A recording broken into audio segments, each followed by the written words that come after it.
നമസ്കാരം. ത്രിപുരയുടെ ക്യാപിറ്റലായ അഗർത്തലയിലുള്ളത്.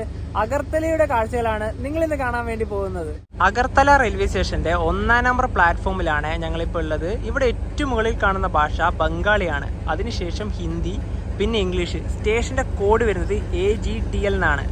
North east frontier railway സോണിൽ ലംഡിംഗ് ഡിവിഷന്റെ കീഴിലാണ് ഈ സ്റ്റേഷൻ സ്ഥിതി ചെയ്യുന്നത്. ഇവിടെ ആകെ 3 പ്ലാറ്റ്ഫോമുകളാണുള്ളത്. ഈ തൊട്ട് മുന്നിൽ കാണുന്ന ട്രെയിനില്ലേ, ഇത് നേരെ ബംഗ്ലാദേശ് ബോർഡറായ സാബ്രൂമിലേക്ക് പോകുന്ന വണ്ടിയാണ്. ഇതിപ്പോൾ അല്പസമയത്തിനുള്ളിൽ തന്നെ ഇവിടുന്ന് പുറപ്പെടും. അതിൽ പോകേണ്ട ആൾക്കാരൊക്കെയാണ് ഇതുവഴിയൊക്കെ നടന്നു പോയി ആ പ്ലാറ്റ്ഫോമിൽ പോയി കയറുന്നത്. അത് 2-ാം നമ്പർ പ്ലാറ്റ്ഫോമാണ്. അഗർത്തലയിൽ ഞങ്ങൾ താമസിക്കുന്നുണ്ട്. അത് റെയിൽവേൻ്റെ പ്രോപ്പർട്ടിയിൽ തന്നെയാണ്. റെയിൽവേൻ്റെ റിട്ടയർ റൂം അത് ഇവിടുത്തെ 1-ാം നമ്പർ പ്ലാറ്റ്ഫോമിലാണ്. ഇനി നേരെ നമുക്ക് അവിടത്തോട്ട് പോകാം. 1-ാം നമ്പർ പ്ലാറ്റ്ഫോമുള്ള ഈ ഭാഗത്തുനിന്ന് സ്റ്റെപ്പ് കയറി വേണം റിട്ടയർ റൂമിലേക്ക് പോകാൻ. ഫസ്റ്റ് ഫ്ലോറിൽ എത്തിയിരിക്കുകയാണ്. ഈ ഭാഗത്താണ് റിട്ടയറിംഗ് റൂമൊക്കെ വരുന്നത്. ഇവിടെ ആകെ 3 റൂംസാണുള്ളത്. ഇത് room number 1, room number 2, room number 3 അങ്ങനെയാണ്. താഴെ കാണുന്നൊരു വ്യൂ കണ്ട. ഇനിയിപ്പോൾ നമുക്ക് ആ ഭാഗത്തേക്കാണ് ഇറങ്ങിപ്പോകാനുള്ളത്. നല്ല വ്യൂ അല്ലേ. നമ്മളെ ഫ്ലാഗൊക്കെ വരുന്നത് ഇവിടെയാണ്. ഇനിയിപ്പോൾ നമ്മുടെ റൂമായ റൂം നമ്പർ 3 ഇതാണ് നമ്മുടെ റൂം. അഗർത്തലയിലെ റെയിൽവേയുടെ റിട്ടയർ റൂം ഇങ്ങനെയാണ്. ഒരു ബെഡ് ഇവിടെയുണ്ട്, ഒരു ബെഡ് ഇവിടെയുണ്ട്. ഇത് AC റൂമാണ്, പക്ഷേ ഇതിൻ്റെ ആവശ്യമില്ല. നല്ല തണുപ്പാണ് ഇവിടെ. കയറി വരുമ്പം തന്നെ നമുക്ക് കാണാൻ കഴിയുന്നത് ഇവിടെ ഒരു സോഫയുണ്ട്, ഇവിടെ ഒരു ടേബിളുണ്ട്, പിന്നെ നമ്മുടെ ഡ്രസ്സൊക്കെ വാഷ് ചെയ്ത് ഇടാനുള്ള ഒരു സൗകര്യമുണ്ട്, ഒരു മിററുണ്ട്. പിന്നെ ടോയ്ലറ്റിൻ്റെ കാര്യം പറയുമ്പോൾ വെസ്റ്റേൺ ടൈപ്പാണ് ടോയ്ലറ്റ് വരുന്നത്. കുഴപ്പമില്ലാത്ത നല്ല വൃത്തിയുള്ള ടോയ്ലറ്റ് തന്നെയാണ്. പിന്നെ ഇവിടെ 2 ഫാൻ കൂടെ അവൈലബിൾ ആണ്. ഈ ഭാഗത്ത് ഇപ്പം നല്ല തണുപ്പായതുകൊണ്ടാണ് AC യൂസ് ചെയ്യാത്തത് കേട്ടോ. തണുപ്പല്ലാത്ത സമയമാണെങ്കിൽ തീർച്ചയായിട്ടും AC ഒക്കെ യൂസ് ചെയ്യാം. അപ്പോൾ റൂമിൻ്റെ ഒരു മൊത്തത്തിലുള്ളൊരു കാഴ്ച ഇങ്ങനെയാണ്. നല്ല വലിയ റൂമാണ് കേട്ടോ, നല്ല സ്പേസ് ഉണ്ട് ഇവിടെ. നേരത്തെ പറഞ്ഞല്ലോ ഇവിടെ ഞങ്ങൾ AC ഒന്നും യൂസ് ചെയ്തില്ലാന്ന്. AC അല്ല, ഫാൻ പോലും ഞങ്ങൾ ഇവിടെ ഇട്ടില്ല, കാരണം അത്രയും തണുപ്പാണ്. പിന്നെ ഇത് ഞങ്ങൾ ഓൺലൈൻ വഴിയാണ് റൂം ബുക്ക് ചെയ്തത്. IRCTCന്റെ റിട്ടയർ റൂം എന്ന വെബ്സൈറ്റ് വഴി നിങ്ങൾക്കും ഈ റൂമൊക്കെ ബുക്ക് ചെയ്യാൻ പറ്റുന്നതാണ്. അതുപോലെ തന്നെ നമ്മള് അഗർത്തലയിൽ കുറെ ദിവസങ്ങളുണ്ട്. നമുക്ക് 2 ദിവസം മാത്രമേ ഇവിടെ എന്താ പറയാ റൂം എടുക്കാൻ പറ്റുള്ളൂ. കാരണം റിട്ടയർ റൂമിന്റെ മാക്സിമം എന്ന് പറഞ്ഞാൽ 48 മണിക്കൂർ മാത്രമാണ്. 48 മണിക്കൂറിന് ശേഷം ഞങ്ങൾ വേറെ പുറത്ത് എവിടെയെങ്കിലും റൂം നോക്കാന്നാണ് വിചാരിക്കുന്നത്. അതുപോലെ തന്നെ ഇതിന്റെ ചാർജ് പറയണല്ലോ. ഈ അഗർത്തലത്തെ റിട്ടയർ റൂമിന്റെ 24 മണിക്കൂർ സ്ലോട്ട് എടുക്കുകയാണെങ്കിൽ, അതായത് രാവിലെ 8 ടു നെക്സ്റ്റ് ഡേ മോർണിംഗ് രാവിലെ 8 മണി വരെ, അങ്ങനെയാണ് ഇവരുടെ ടൈമിംഗ് ഒക്കെ വരുന്നത്. 475 രൂപയാണ് ആവുന്നത്. അതായത് AC റൂമാണെന്ന് ഓർക്കണം. എനിക്കൊന്ന് ഈ തണുപ്പ് സമയത്തായിരിക്കാം പൈസ കുറച്ച് കുറഞ്ഞത്, പിന്നെ കൂടുമായിരിക്കാം. നമ്മൾ മുമ്പേ ചണ്ഡീഗഡൊക്കെ പോയപ്പോൾ അങ്ങനെയാണ് ഉണ്ടായത്. അതുപോലെ തന്നെ നിങ്ങൾ 12 മണിക്കൂറാണ് എടുക്കുന്നുണ്ടെങ്കിൽ 285 രൂപയാണ് ചാർജ് വരിക. അപ്പം 48 മണിക്കൂർ മാത്രമേ നമുക്ക് മാക്സിമം എന്താ പറയുക ബുക്ക് ചെയ്യാൻ പറ്റുള്ളൂ. ഞങ്ങൾ 2 നൈറ്റാണ് എടുത്തത്.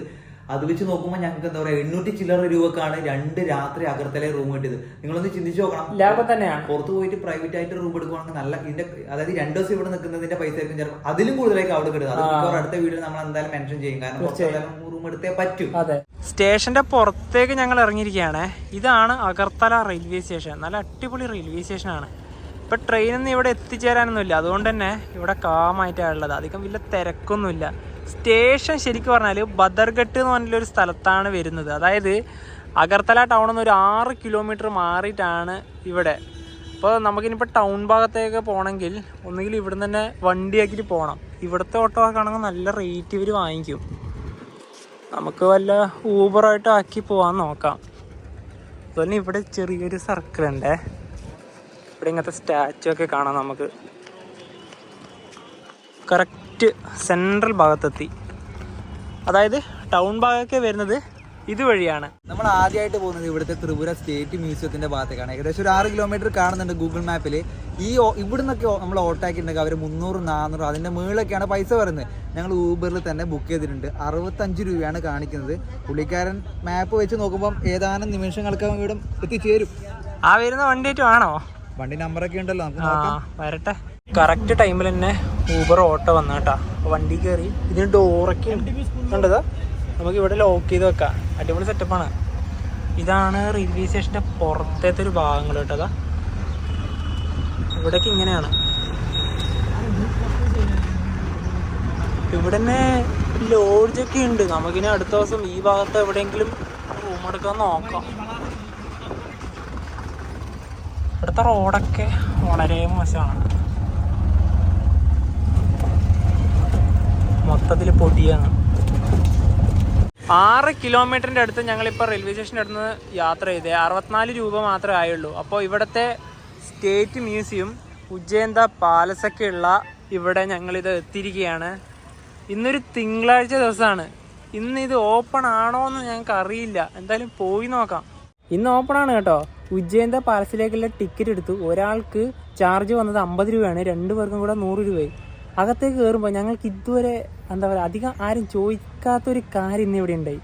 ഞങ്ങൾ ഇതിന് മുന്നേ ശ്രീനഗറിലേക്ക് പോയപ്പോൾ ഞങ്ങൾ മുസ്ലിം ആണോയെന്ന് ചോദിച്ചിട്ടുണ്ട്. പക്ഷേ ഇതിൻ്റെ അകത്ത് ടിക്കറ്റ് എടുത്ത് കയറുമ്പോൾ തന്നെ ആദ്യത്തെ സെക്യൂരിറ്റിക്കാരൻ ചോദിച്ചത് നിങ്ങൾ ഹിന്ദു ആണോ എന്ന്. അതെന്താ അങ്ങനെ ചോദിക്കാൻ കാരണം? അറിയില്ല മോൻ, എന്താണെന്ന് അറിയില്ല. ഹിന്ദു ആണോ ചോദിച്ചു, എന്നിട്ട് ID കാർഡ് ചോദിച്ചു. ഞാനാണെങ്കിൽ ഇന്ന് എല്ലാ സ്ഥലത്ത് പോകുമ്പോൾ ID കാർഡ് എടുക്കുന്നതാണ്. ID കാർഡ് എടുക്കാൻ വിട്ടുപോയതാണ്. ഹിന്ദു ആണെന്ന് പറയുകയും ചെയ്തു, കയറ്റി വിടുകയും ചെയ്തു. എന്താണ് പ്രശ്നം സംഭവം എന്നൊന്നും നമുക്കറിയില്ല. പക്ഷെ അങ്ങനെയൊക്കെ ചോദിക്കുന്നത് എന്തിനാണല്ലോ എനിക്ക് മനസ്സിലാവുന്നില്ല. ത്രിപുര സ്റ്റേറ്റ് മ്യൂസിയം ഒക്കെ വരുന്നത് ഈ ഉജ്ജയിൻ്റെ പാലസിൻ്റെ അടുത്ത് തന്നെയാണ്. അപ്പോൾ ഇതിൻ്റെ പ്രത്യേകത എന്ന് വെച്ചാൽ ത്രിപുര നാട്ടുരാജ്യത്തിൻ്റെ മുൻ രാജകൊട്ടാരമാണ് ഈ പറയുന്ന ഉജ്ജയിൻ്റെ കൊട്ടാരം. 1901 മഹാരാജ രാധാ കിഷോർ മാണിക്യാണ് ഈ പറയുന്ന പാലസ് പണിയെടുപ്പിച്ചത്. ഇതിൻ്റെ ഈ ഒരു പാലസിൻ്റെ മെയിൻ നിങ്ങൾ അറിയാത്തൊരു കാര്യം എന്ന് വെച്ചാൽ 1973-നും 2011-നും ഇടയിൽ ഈ ത്രിപുര സംസ്ഥാനത്തിൻ്റെ നിയമസഭയായിരുന്നു ഇത്. ഒന്ന് ചിന്തിച്ച് നോക്കിയേ, ആ സമയത്തെ നിയമസഭയുടെ മുന്നിലാണ് നമ്മളിപ്പോൾ നിൽക്കുന്നത്. ആ കാണുന്ന വഴിയാണ് ഇപ്പം നടന്നു വന്നത്. പിന്നെ ഇവിടെ രാത്രിക്ക് നല്ല ലൈറ്റിംഗ് ഒക്കെ എന്തായാലും ഉണ്ടാവും. പിന്നെ ഇതാ ഇവിടെയാണ് ഇതിൻ്റെ മെയിൻ ഗേറ്റ് വരുന്നത്. ഇതിലൂടെയല്ല കയറേണ്ടത്, ഇത് എക്സിറ്റാണ്. അതുവഴിയാണ് കയറി പോകേണ്ടത്. ഞങ്ങൾ മ്യൂസിയത്തിൻ്റെ അകത്തൊക്കെ കയറിയിട്ടോ. അതിൻ്റെ അകത്ത് വീഡിയോഗ്രാഫി അലൗഡല്ല.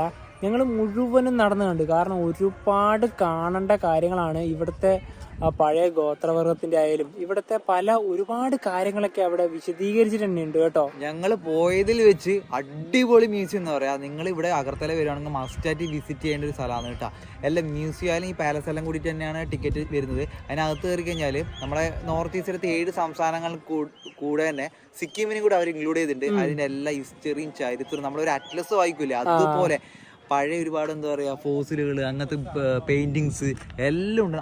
അടിപൊളിയായിട്ടാണ് അവർ മ്യൂസിയം മെയിൻറ്റെയിൻ ചെയ്തിട്ടുള്ളത്. അതായത് അതുവഴിയാണ് കയറേണ്ടത്, ഇതുവഴി തിരിച്ചിറങ്ങണം. അപ്പോൾ നിങ്ങളിവിടെ വരുവാണെങ്കിൽ ഇത് മസ്റ്റായിട്ടും ട്രൈ ചെയ്യണം കേട്ടോ. അതിൻ്റെ അകത്ത് എന്തായാലും തീർച്ചയായിട്ടും കയറിയിരിക്കണം.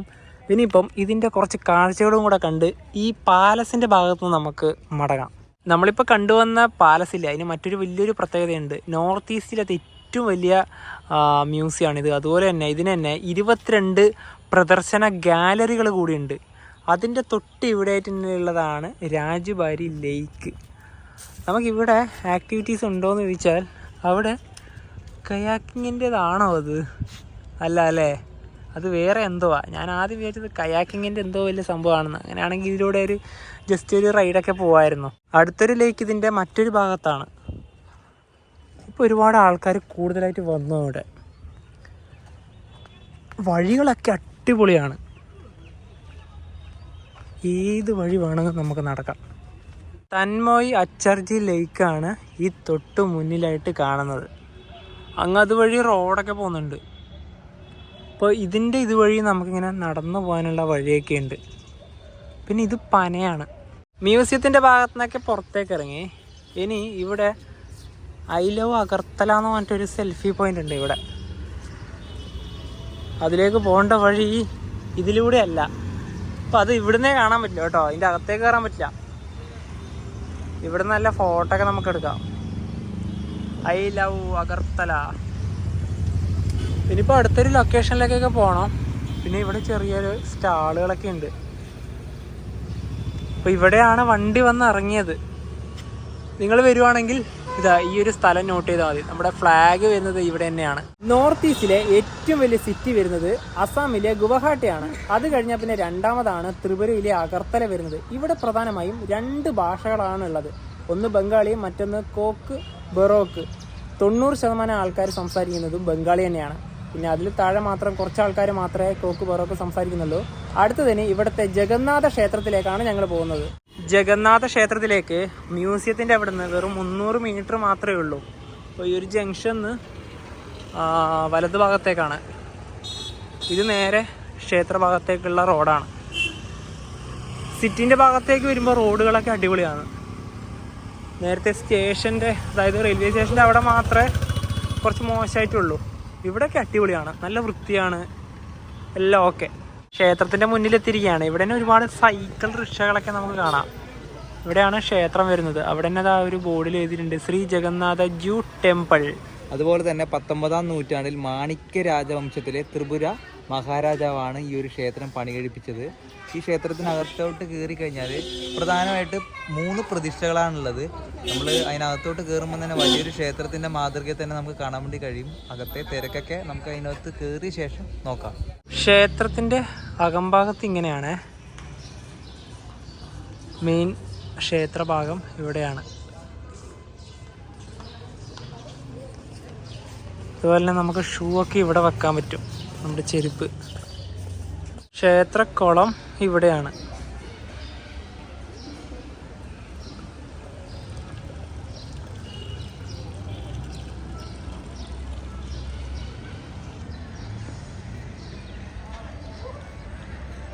പിന്നെ ഇവിടെ തന്നെ ഓരോരോ പ്രതിമകളൊക്കെ നമുക്ക് കാണാം. ചെറിയൊരു സ്റ്റാച്ചു.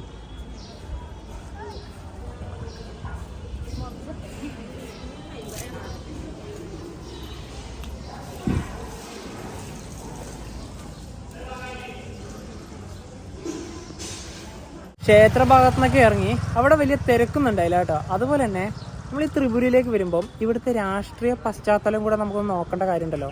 നമ്മുടെ കേരളം പോലെ തന്നെയാണ് ഇവിടെ CPM-ഉം BJP-യും കട്ടൊക്കെ നിൽക്കുന്ന ഒരു സ്ഥലമാണ്. പക്ഷെ ഇപ്പം നിലവിലിവിടെ ഭരിക്കുന്നത് BJP ആണ്. നമ്മളിപ്പോൾ നടന്നു വരുന്ന വഴിക്ക് തന്നെ ഒരുപാട് BJP-ൻ്റെ ഓഫീസ് ഉണ്ട്, അതുപോലെ തന്നെ CPM-ൻ്റെ ഓഫീസ് ഉണ്ട്, ഇവിടെ DYFI ഉണ്ട്, ഇവിടെ എല്ലാം ഉണ്ട് കേട്ടോ. ഇവിടെ ഇല്ലാത്തായിട്ട് ഒന്നുമില്ല. നമ്മൾ വരുന്ന സമയത്ത് ഞങ്ങൾ ഒരിക്കലും എന്താ പറയുക ഒരു രാഷ്ട്രീയം നമ്മൾ വ്ളോഗിൽ ഇൻക്ലൂഡ് ചെയ്യാറില്ല. പക്ഷെ എന്താ പറയുക, നമുക്ക് ഒരു സ്ഥലത്ത് പോയി കഴിഞ്ഞാൽ അവിടുത്തെ ഭക്ഷണം എല്ലാം ഇൻക്ലൂഡ് ആണല്ലോ, പൊളിറ്റിക്സ് ഒക്കെ ഇൻക്ലൂഡ് ആണല്ലോ. അതുകൊണ്ടാണ് പറഞ്ഞത് നമ്മുടെ ത്രിപുര എന്ന് നിൽക്കുമ്പോൾ പെട്ടെന്ന് ഓർമ്മയിൽ വരുന്നത് കമ്മ്യൂണിസ്റ്റ് പാർട്ടി രീതി തന്നെയാണ്. അപ്പം ഇവിടെ ഒരുപാട് എന്താ പറയുക പോസ്റ്ററുകളും സംഭവമൊക്കെ നമ്മൾ കണ്ടിട്ടുണ്ടായിരുന്നു. അതുപോലെ തന്നെ നിലവിൽ മനു പറഞ്ഞ പോലെ BJP ഗവൺമെൻറ്റാണ് ഇപ്പോൾ ഭരിക്കുന്നത്. ഇതിന് മുന്നേ ഭരിച്ചതും അവർ തന്നെയാണ്. ഇവിടെ കൂടുതൽ ഇപ്പോൾ സൈക്കിൾ റിക്ഷകളാണ് കാണുന്നത്. കണ്ടതാ ഒരുപാടുണ്ട്. ഇതിനും ചെറിയ പൈസ ഉണ്ടാവുള്ളൂ. നമുക്കൊരു 5-6 കിലോമീറ്ററൊക്കെ പോവുകയാണെങ്കിൽ 100 രൂപയൊക്കെ ആവുള്ളൂ. ത്രിപുരയിലത്തെ രജിസ്ട്രേഷൻ വരുന്നത് TR എന്നാണ്, TR1 അങ്ങനെയൊക്കെയാണ്. അപ്പോൾ അഗർത്തലേൻ്റെത് വരുന്നത് TR1 തന്നെയാണ്. അടുത്തത് ഇനിയിപ്പോൾ ഇവിടുത്തെ ഞങ്ങൾ നേരത്തെ പറഞ്ഞില്ലേ രാഷ്ട്രീയത്തിൻ്റെ, അപ്പോൾ ഇവിടുത്തെ 2-3 പാർട്ടി ഓഫീസൊക്കെ നമുക്ക് പോയി കാണാൻ പറ്റുമോ നോക്കാം. ഈ സ്ഥലത്തിൻ്റെ പേര് ചൗ മൊഹാനി എന്നാണ്. അപ്പോൾ ഇവിടെയാണ് BJP-ൻ്റെ ത്രിപുര സ്റ്റേറ്റ് കമ്മിറ്റി ഓഫീസ് ഉള്ളത്. ഇതാണ്. അപ്പോൾ ഇതിൻ്റെ അടുത്ത് തന്നെ ഇനിയിപ്പോൾ മറ്റൊരു പാർട്ടീൻ്റെ ഓഫീസും കൂടെ കാണണം. അപ്പോൾ BJP-ൻ്റെ ഓഫീസ് ഇവിടെയാണ്. നടന്ന് നമുക്ക് മൊത്തത്തിൽ പോകാം കേട്ടോ. ഇതേപോലത്തെ സ്ട്രീറ്റ് തന്നെയാണ് മുഴുവനായിട്ടും വരുന്നത്. സമയം ഒരു 3:45. നമ്മുടെ നാട്ടിലത്തെ 5:30 ആയ ഫീലുണ്ട്. ഇപ്പോൾ സൂര്യൻ അസ്തമിക്കും. അപ്പോഴത്തേക്ക് ഇതാ നമ്മൾ നടന്ന് ത്രിപുര റോഡ് ട്രാൻസ്പോർട്ട് കോർപ്പറേഷൻ്റെ തൊട്ട് മുന്നിലെത്തിയിരിക്കുകയാണ്. ഇതിൻ്റെ അകത്ത് കുറച്ച് ബസ്സുകളുണ്ട് ഇപ്പോൾ. അപ്പോൾ ഇനിയിപ്പോൾ അധികം ലേറ്റ് ആവുന്നതിന് മുന്നേ തന്നെ നമുക്ക് ഇവിടുത്തെ കാഴ്ചകളൊക്കെ കണ്ടു തീരേണ്ടതുണ്ട്. 1 മണിക്കൂറിനുള്ളിൽ തന്നെ ഇവിടെ നല്ല ഇരുട്ട് വരും. 5 മണി എന്നൊക്കെ പറയുമ്പം നമ്മുടെ നാട്ടിലത്തെ 7 മണി ആയ ഫീലാണ്. ഇത് നമുക്കിങ്ങനെ നടന്നു പോകാൻ പറ്റില്ല. ഒരു ജംഗ്ഷനിലെത്തി. ഇവിടെ ഒരു സ്റ്റാച്ചു ഒക്കെ ഉണ്ട്. ഇനിയിപ്പോൾ ഇവിടുന്ന് നേരെയാണ് നമുക്ക് പോകേണ്ടത്. അഗർത്തല സിറ്റി സെൻറ്റർ അത് വരുന്നത് ഇവിടെയാണ്. ഈ ഭാഗത്ത് നല്ല തിരക്കാണ്. ഇവിടെ എവിടെയോ ആണ് CPM-ൻ്റെ ഓഫീസ് വരുന്നത്. ഇത് DYFI SFI എന്നൊക്കെ എഴുതിയിട്ടാ. ഇവിടെ നമുക്ക് കാണാനായിട്ട് സാധിക്കും. വേണ്ട DYFI SFI DYFI ആൾ ഇന്ത്യ കിസാൻ സഭ എന്നൊക്കെ എഴുതിയിട്ടുണ്ട് കേട്ടോ. അപ്പോൾ അത് ഇവിടെ തന്നെ നമുക്ക് കാണാനായിട്ട് സാധിക്കും. നമ്മൾ ഇവിടെ ത്രിപുരേൻ്റെ കാര്യം പറയുമ്പം ഈ 2 പാർട്ടികളുടെ കാര്യം പറയണല്ലോ. ഒന്ന് BJP-യും മറ്റൊന്ന് CPM-ഉം. ബാക്കി ഒരുപാട് പാർട്ടികളുണ്ട്, പക്ഷേ മെയിനായിട്ട് ഇത് 2 ആണല്ലോ. ഇവിടെ എന്താ തിരക്ക് നോക്കിയേ. Communist party of India Marxist. ഇത് വെസ്റ്റ് ത്രിപുര ജില്ലാ കമ്മിറ്റി ഓഫീസാണ്, സ്റ്റേറ്റ് കമ്മിറ്റി ഓഫീസല്ല. അപ്പോൾ ഇവിടെയാണ് CPM-ൻ്റെ ഓഫീസും വരുന്നത്. അവിടെ നിന്ന് കുറച്ച് മാറിയിട്ടാണ് BJP-ൻ്റെ ഓഫീസിൻ്റെ അവിടെ നിന്ന്. രാഷ്ട്രീയമൊക്കെ കഴിഞ്ഞു. ഇനി ഞങ്ങൾ നേരെ പോകുന്നത് ഇവിടുത്തെ ഒരു ഹെറിറ്റേജ് പാർക്കിലേക്കാണ്. ഇവിടുന്ന് 4 കിലോമീറ്റർ ദൂരമുണ്ട്. അപ്പോൾ നവീനിത ഊബറൊക്കെ ബുക്ക് ചെയ്യാണ്. ചെയ്തില്ലേ? 45 രൂപയാണ് പറഞ്ഞത്. 4 കിലോമീറ്റർ പോവാൻ 45 രൂപ. ശരിക്കും പറഞ്ഞാല് ഊബർ ലാഭമാണല്ലേ നവി? അതെ. TR01G4453 വണ്ടിയുടെ രജിസ്ട്രേഷൻ നമ്പർ. പുള്ളിക്കാരൻ ഇപ്പം വിളിച്ചു, ഇപ്പൊ വരുന്നു പറഞ്ഞു. അങ്ങനെ ഇവിടുന്നും നമുക്ക് ഓട്ടോ കിട്ടി. ഇനിയിപ്പോൾ ഒരു 4 കിലോമീറ്റർ. ഇനിയിപ്പോൾ വൈകുന്നേരം ആയതിൻ്റെ നല്ല തിരക്കുണ്ടാവും.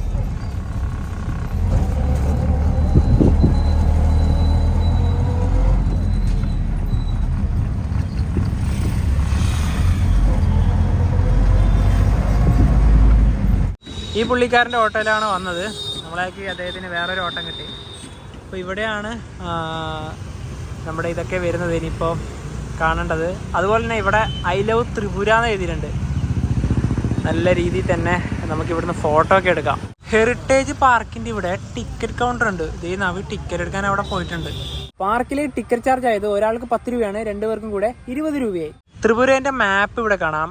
ത്രിപുരയിലെ ആകെ 8 ജില്ലകളാണ് ഉള്ളത്. അതിൽ നമ്മളിപ്പോൾ ഉള്ളത് വെസ്റ്റ് ഡിസ്ട്രിക്റ്റിലാണ്. അപ്പോൾ ഇതിൻ്റെ മൊത്തത്തിലൊരു കാഴ്ച ഇവിടെ തന്നെ ഈ ഒരു മുളേൻ്റെ ഇവിടെ ഇവർ കൊടുത്തിട്ടുണ്ട്. ഇതുവഴിയൊക്കെ നമുക്ക് നടന്നിട്ട് പോവാം. നേരത്തെ പറഞ്ഞില്ലേ പെട്ടെന്ന് ഇനി ഇരുട്ടാവുമെന്ന്. ഇപ്പം തന്നെ ഇതാ നല്ല ഇരുട്ട് വന്നു. അതുപോലെ തന്നെ ഇവിടെ ഉള്ളത് ത്രിപുരയിലെ പ്രധാനപ്പെട്ട ടൂറിസ്റ്റ് സ്പോട്ടുകളാണ്. അപ്പോൾ ഇവിടെ നിന്ന് എത്ര കിലോമീറ്റർ ആണ് ഉള്ളതിനെ പറ്റിയൊക്കെ ഇവിടെ ഒരു ചെറിയൊരു ബോർഡ് കൊടുത്തിട്ടുണ്ട്. അപ്പോൾ നിങ്ങളിത് ജസ്റ്റ് ഒന്ന് നോക്കിക്കോ. ഇവിടെ നല്ല ഇൻട്രസ്റ്റിംഗ് ആയിട്ടുള്ള ഒരു കാര്യമുണ്ട്. നമ്മൾ അസാമിൽ നിന്ന് ത്രിപുരയിലേക്ക് വരുമ്പം ഈ സ്റ്റേഷനൊക്കെ കാണിച്ചിട്ടുണ്ടായിരുന്നു. അതായത് ത്രിപുരയിലേക്ക് വരുമ്പോൾ ഫസ്റ്റ് സ്റ്റേഷൻ കാണുന്നത് ചുരൈ ബാടി എന്ന് പറഞ്ഞിട്ടുള്ള ഒരു സ്റ്റേഷനാണ്. അതിവിടെ സ്റ്റാർട്ട് ചെയ്തേ. അതിനുശേഷം ഇതാ ട്രാക്കൊക്കെ പോകുന്നുണ്ട്. ധർമ്മനഗർ അങ്ങനെ പോയി ചെറിയ സ്റ്റേഷനൊക്കെ ഉണ്ട്. പിന്നെ ഇതാ താങ്ക്സ് ഒക്കെ ഇവിടെ കൊടുത്തിട്ടുണ്ട്. വേറെ കാര്യം. പിന്നെ ഇതാ പനിസാഗർ, അങ്ങനെ ഓരോ സ്റ്റേഷൻസിൻ്റെ ഇതൊക്കെ കൊടുത്തിട്ടുണ്ട്. ഇതാ ഇവിടെ ചെറിയൊരു ടണലൊക്കെ ഉണ്ട്. ഇവിടെ ഇതിലൂടെ വരുമ്പോൾ ഇവിടെ ഇതാ മനു റിവർ എന്നൊക്കെ ഉണ്ട്. മനു റെയിൽവേ സ്റ്റേഷൻ ഇതൊക്കെ നമ്മൾ ആ ഒരു വീഡിയോയിൽ കാണിച്ചതാണ്. മനു എന്ന് പറഞ്ഞൊരു റെയിൽവേ സ്റ്റേഷൻ തന്നെ ഇവിടെ ത്രിപുരയിലുണ്ട്. അത് കഴിഞ്ഞ് ചെറിയൊരു ടണലൊക്കെ വരുന്നുണ്ട്. ഇതാ ട്രാക്ക് ഇതുവഴി പോകുന്നുണ്ട് കേട്ടോ. ഇതാ ഇതുവഴി ട്രാക്ക് ഉണ്ട്. പിന്നെ താങ്ക്സ് എന്നൊക്കെ എഴുതിയിട്ടുണ്ട്. ഇതാ അങ്ങനെ പല സ്റ്റേഷൻസ് എഴുതിയിട്ടുണ്ട്. വെൽക്കം ടു അഗർത്തല അങ്ങനെ ട്രാക്കൊക്കെ പോയി അവസാനം ഇത് നമ്മൾ ആദ്യം കാണിച്ച ഉജ്ജന്ത പാലസ്. ആ പാലസിൻ്റെ ചെറിയൊരു കാഴ്ച നമുക്ക് ഇവിടെ കാണാനായിട്ട് സാധിക്കും. ഇത് ഇവിടെ എഴുതിയിട്ടുണ്ട്. അതുപോലെ തന്നെ ഇവിടെ ചെറിയൊരു മന്ദിറിൻ്റെ ഒരിതും കൂടെ എഴുതിയിട്ടുണ്ട്. ഫൈനലി അഗർത്തല റെയിൽവേ സ്റ്റേഷൻ ഇവിടെയാണ്. അവിടെ ഉണ്ടായി കേട്ടോ. അപ്പോൾ ഇതൊക്കെ ക്രിയേറ്റ് ചെയ്തവരെ സമ്മതിക്കണം കേട്ടോ. കാരണം ഒരു പാർക്കിലൊക്കെ വരുമ്പോൾ ആൾക്കാർക്ക് ഇൻട്രസ്റ്റിംഗ് ആയിട്ടുള്ള ഇതുപോലുള്ള കാര്യങ്ങളാണ് മെയിനായിട്ട് വേണ്ടത്. നമ്മുടെ നാട്ടിലും ശരിക്കും പറഞ്ഞാൽ പല പാർക്കിലും നമ്മുടെ തിരുവനന്തപുരത്തായാലും എവിടെയാണെങ്കിലും ഇതുപോലത്തെ ക്രിയേറ്റിവിറ്റിയൊക്കെ ചെയ്തെടുത്താൽ ഒരുപാട്. ഇപ്പം നമ്മളൊക്കെ കേരളത്തിൽ നിന്ന് ഇത് കാണാൻ വേണ്ടി വന്നവരാണല്ലോ. നമുക്കിനി ഇത് കാണുമ്പോൾ ഒരു കൗതുകം. ശരിക്കും പറഞ്ഞാൽ ഇതൊക്കെ ആക്കാൻ എത്ര പണി വിട്ടിട്ടുണ്ടാവും അല്ലേ? സത്യം. അതൊന്നും ആരും നശിപ്പിക്കാതെ നല്ല രീതിയിൽ തന്നെ കൊണ്ടുപോയി കഴിഞ്ഞാൽ അടിപൊളിയാണ് കേട്ടോ. നമ്മളിപ്പോൾ ട്രെയിനൊക്കെ യാത്ര ചെയ്യുന്നവർക്ക് ഇതൊക്കെ കാണുമ്പോണ്ടല്ലോ ഭയങ്കര കൗതുകമാണ്. അല്ല, ഏതൊരാൾക്കും ഇതൊക്കെ കാണുമ്പോൾ തന്നെ ഒരു നല്ലൊരു ഇത് തന്നെയല്ലേ. ശരിക്കും ഇതൊക്കെ ഇതേപോലുള്ള കാര്യങ്ങളൊക്കെ നമ്മളെ നാട്ടിലോട്ടും വരണം. ത്രിപുരേശ്വരി ടെമ്പിൾ അഥവാ ത്രിപുര സുന്ദരി ക്ഷേത്രം. ഇവിടുന്ന് 55 കിലോമീറ്റർ മാറി ഉദയ്പൂർ എന്ന സ്ഥലത്താണ് ഈ ക്ഷേത്രം സ്ഥിതി ചെയ്യുന്നത്. നോർത്ത് ഈസ്റ്റിലത്തെ 2ാമത്തെ വലിയ ക്ഷേത്രമാണിത്. ത്രിപുരയിലത്തെ റെയിൽവേ ലൈൻ, അതായത് നമ്മുടെ ഇന്ത്യൻ റെയിൽവേ അവസാനിക്കുന്നത് ഇവിടെ സാബ്രു എന്ന് പറഞ്ഞിട്ടുള്ള സ്ഥലത്താണ്. അത് കഴിഞ്ഞാൽ പിന്നെ ബംഗ്ലാദേശാണ്. ഇരുട്ട് വന്നപ്പോൾ തന്നെ ഇവിടെ ലൈറ്റുകളും ഓൺ ചെയ്ത് തുടങ്ങി. അതുപോലെ തന്നെ നമ്മുടെ ബാംഗ്ലൂരിലത്തെ കബ്ബം പാർക്കില്ലേ, അതിൻ്റെ ഏകദേശം ഇതുപോലെ തോന്നിക്കുന്നുണ്ട്. എന്താ പറയുക, നല്ല വലിയ മരങ്ങളും നല്ല തണുപ്പ് എല്ലാം കൊണ്ട് അതിൻ്റെ ചെറിയൊരു ഫീലിങ്. അപ്പോൾ ഇതുവഴി എല്ലാവരും വന്നൊക്കെ ഇരിക്കുന്നൊക്കെ ഉണ്ട് കേട്ടോ. ഇനിയിപ്പോൾ ഞങ്ങൾ ഇതുവഴി നേരെ പുറത്തേക്ക് ഇറങ്ങാണ്. ഇനി നേരെ തിരിച്ച് ഓട്ടോ കയറി റെയിൽവേ സ്റ്റേഷനിലേക്ക് പോവുകയാണ്. പാലത്തിൻ്റെ മുകളിൽ കാണുന്ന കാഴ്ചയാണ്. മുഴുവനും ലൈറ്റൊക്കെ ഇട്ട് ഡെക്കറേറ്റ് ചെയ്തിരിക്കുകയാണ്.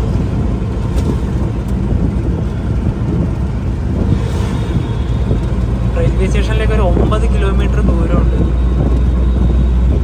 നമ്മളിവിടെ ത്രിപുരയിൽ നിന്ന് ഒരു മലയാളി ചേട്ടനാ, ഒരു സാറിനെ കണ്ടുപിട്ടിരിക്കുകയാണ്. സാറിന്റെ പേര് പറഞ്ഞോ? എൻ്റെ പേര് മിനേഷ്, പാലക്കാടാണ് വീട്. ഞാൻ വർക്ക് ചെയ്യുന്നത് തിയേറ്ററിലാണ്. അപ്പോൾ ഉണ്ടല്ലോ സാറ് നമ്മളെ മലയാളം സംസാരിച്ച് പോകുന്നതുകൊണ്ടാണ് കണ്ടത്. ഒരുപാട് കാര്യങ്ങൾ പറഞ്ഞു. പ്രത്യേകിച്ച് സാറ് മണിപ്പൂരൊക്കെ അവിടെ കലാപം റിലേറ്റഡൊക്കെ നടക്കുന്നതാണല്ലോ. കലാപം ഒന്നും ശരിക്കും പറഞ്ഞാൽ നമുക്ക് അതിൻ്റെ കാര്യം അറിയില്ല. എല്ലാം നല്ല നല്ല രീതിയിലാണ് ഞങ്ങൾക്ക് പറഞ്ഞത്. നമ്മുടെ മനസ്സിൽ ഒരുപാട് തെറ്റിദ്ധാരണകളൊക്കെ ഉണ്ടായിരുന്നു, എല്ലാം മാറി തന്നു. അപ്പം സാറ് തെറ്റില്ല ഇവിടെ തന്നെയാണോ? അല്ല, ഞാൻ ഡ്യൂട്ടി ചെയ്യണം. ഇവിടെ 3 വർഷമായി ഇപ്പോൾ വർക്ക് ചെയ്യാൻ തുടങ്ങിയിട്ട്. 3 വർഷത്തിലാണ്. എന്താണ് മണിപ്പൂരിലത്തെ അവസ്ഥയൊക്കെ? മണിപ്പൂരിലിപ്പോൾ പ്രശ്നങ്ങളൊക്കെ സോൾവ് ആകാനൊക്കെ ഒരുപാട് സമയമെടുക്കും. ഒരുപാട് അപ്പം നമുക്കിപ്പോൾ നിലവിൽ ഇപ്പോൾ മണിപ്പൂർ പോകാനാവില്ലല്ലോ. ഇപ്പോൾ മണിപ്പൂർ എന്തായാലും പോകാനാവില്ല. കാരണം ഇംഫാൽ സിറ്റിയിൽ മാത്രമേ ഇപ്പോൾ നല്ലൊരു സേഫ്റ്റി ഉള്ളൂ. ബാക്കിയുള്ള ഏരിയകളിലൊക്കെ പ്രശ്നവും കാര്യങ്ങളായിട്ട് ഇപ്പോൾ താമസിക്കാനുള്ള സ്ഥലങ്ങളോ ഹോട്ടലുകളോ ഒന്നും തന്നെ ഇല്ല. അവിടുത്തെ മനുഷ്യർ തന്നെ ഇപ്പോൾ നല്ല ബുദ്ധിമുട്ടിയിട്ടിരിക്കുന്ന ഒരു സിറ്റുവേഷനാണ്. അപ്പം നമ്മൾക്കിപ്പോൾ പോയിട്ടുണ്ടെങ്കിൽ തന്നെ അവിടെ അതിൻ്റെ മെയിൻ ഏതെങ്കിലും ഒരു സ്ഥലത്തേക്ക് പോകാൻ പറ്റുമോ? ഇല്ല, എവിടെയും അലൗഡ് ഇല്ല. അത്ര സേഫ്റ്റി ഇല്ല അവിടെ.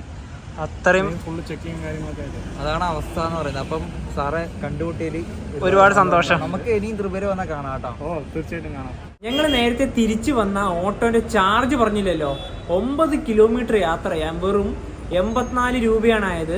അടുത്ത പരിപാടി രാത്രിക്കുള്ള ഭക്ഷണം കഴിക്കണം.